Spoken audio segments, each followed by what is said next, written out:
It was announced today that Stan Lee has passed away.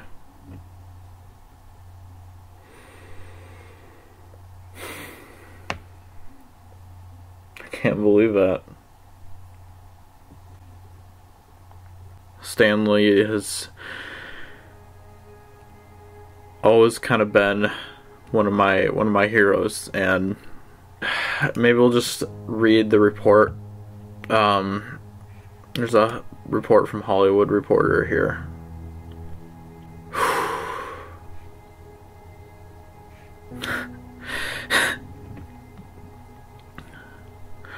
Stan Lee, Marvel Comics real-life superhero, dies at 95. The feisty writer, editor, and publisher was responsible for such iconic characters such as Spider-Man, the X-Men, Thor, Iron Man, Black Panther, and the Fantastic Four. Enough said.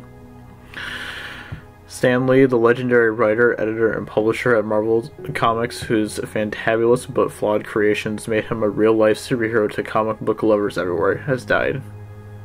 He was 95. Lee, who began in the business in 1939 and created or co-created Black Panther, Spider-Man, the X-Men, the Mighty Thor, Iron Man, the Fantastic Four, the Incredible Hulk, Daredevil, and Ant-Man, among countless other characters, died early Monday morning at Cedars-Sinai Medical Center in Los Angeles. On his own, and through his work with frequent artist-writer collaborators Jack Kirby, Steve Ditko, who died in July, and others, Lee catapulted Marvel from a tiny venture into the world's #1 publisher of comic books and later a multimedia giant. In 2009, the Walt Disney Company bought Marvel Entertainment for $4 billion, and most of the top-grossing superhero films of all time, led by Avengers: Infinity War's $2.5 billion worldwide take earlier this year, have featured Marvel characters. I used to think what I did was not very important, he told the Chicago Tribune in April 2014.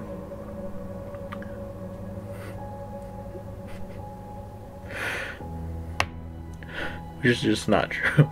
I mean, he's made such an impact, you know. People are building bridges and engaging in medical research, and here I was, doing stories about fictional people who do extraordinary, crazy things and wear costumes, but I suppose I have come to realize that entertainment is not easily dismissed. Lee's fame and influence as the face and figurehead of Marvel remained considerable. Beginning in the 1960s, the irrepressible and feisty Lee punched up his Marvel superheroes with personality, not just power.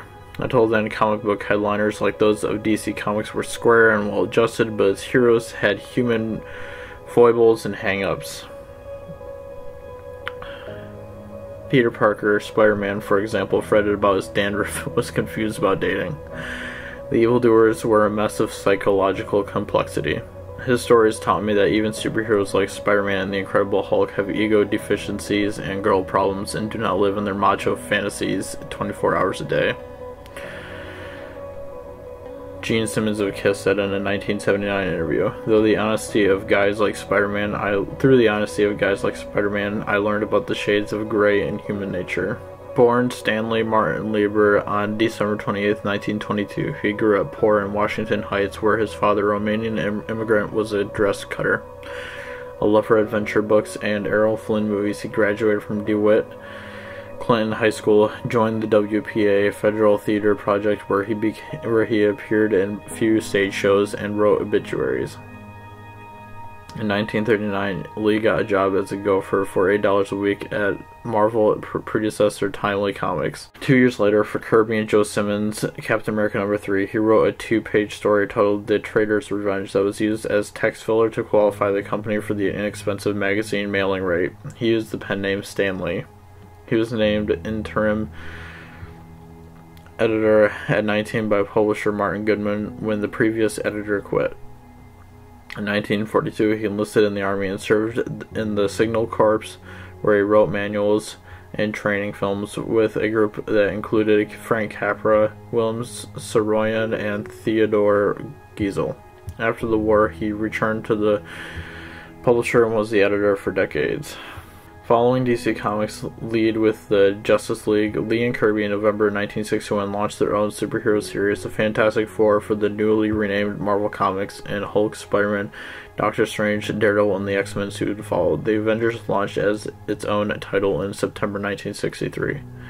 Perhaps not surprisingly, Manhattan's high literary culture vultures did not cast its approval on how Lee was making a living.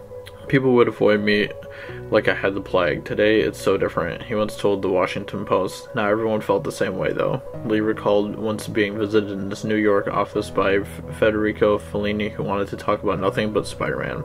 In 1972, Lee was named publisher and relinquished the Marvel editorial reins to spend all his time promoting the company. He moved to Los Angeles in 1980 and set up an animation studio and to build relationships in Hollywood. Lee purchased a home overlooking the Sunset Strip that was once owned by Jack Benny's announcer Don Wilson. Long before his Marvel characters made it to the movies, they appeared on television. An animated Spider-Man show with a memorable theme song composed by Oscar winner Paul Francis Webster of The Shadow of Your Smile fame and Bob Harris ran on ABC from 1967 to 70. Lee launched the internet-based Stan Lee Media in 1998, and the superhero creation, production, and marketing studio went public a year later. However, when investigators uncovered illegal stock manipulation by his partners, the company filed for Chapter 11 bankruptcy protection in 2001. In 2002, Lee published an autobiography, Excelsior: The Amazing Life of Stan Lee. Survivors include a daughter, JC, and young brother, Larry Lieber, a writer and artist for Marvel. Another daughter, Jan, died in infancy. His wife, Joanne, was a hat model whom he married in 1947. Like Alfred Hitchcock before him, the never bashful Lee appeared in cameos in the Marvel movies, shown avoiding falling concrete, watering his lawn, delivering the mail, crashing a wedding, playing a security guard, etc. In Spider-Man 3, he chats with Tobey Maguire's Peter Parker as they stop on a Times Square street to read news that the web-slinger will soon receive the key to the city. You know, he says, I guess one person can make a difference. Enough said.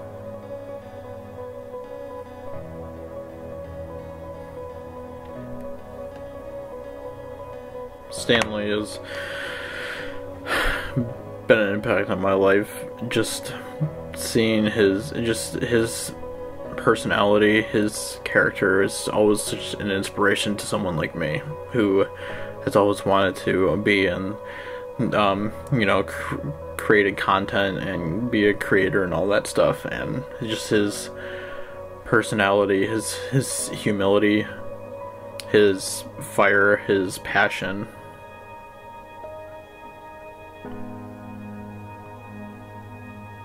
Stan Lee, he meant a lot to me. He meant a lot to me. I remember when I saw it for the first time in Spider-Man, the Tobey Maguire one, when it first came out and stuff, and after that, you had these cameos, and some of them started to get more complex. I just remember seeing you in the movies following Spider-Man, and I was like, man, who is this guy that keeps on showing up? And so that's when I started to find out about you, was through the movies and seeing your cameos and stuff, and then looking you up and seeing seeing who you were. Ever since then, you've always been an inspiration to me. So thank you so much.